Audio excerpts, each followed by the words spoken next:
Que penses-tu de l'évolution de la situation économique? Quelle est ton opinion? Merci pour la question. Je l'ai dit encore, comme c'est bien posé, c'est juste une opinion que je vais donner.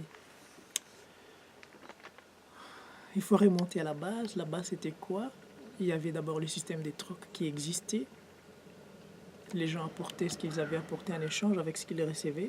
Après, la monétisation a été introduite et on imprimait les billets des banques en rapport avec les talons d'or qui existaient.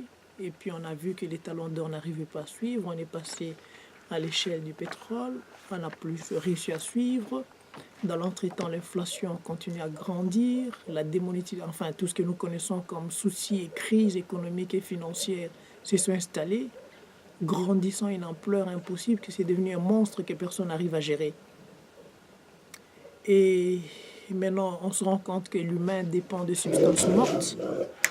C'est-à-dire, s'il veut vivre, il doit tuer quelque chose.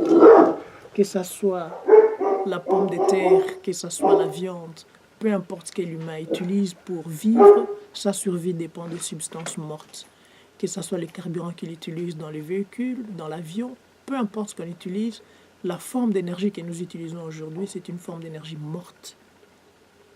Donc en réalité, l'économie que nous sommes en train de parler aujourd'hui, qui ne fait que s'empirer, qui n'ira pas mieux et qui ne peut pas aller mieux, a besoin d'être redressée. Et selon mon opinion à moi, il faut trouver d'autres formes d'énergie. Et ces formes d'énergie, ça doit être des formes d'énergie qui ne dépendent pas des énergies mortes. Et selon moi, selon mon opinion, c'est ces formes d'énergie qui permettront aux humains de redresser l'économie actuelle pour ne pas dépendre de la nourriture morte, pour ne pas dépendre des carburants morts, pour ne pas dépendre du système financier qui est complètement corrompu. Je vais vous lire quelque chose. C'est la page 415. Il dit ceci. Pour l'humain, pour le moment, l'humain vit à partir des substances mortes.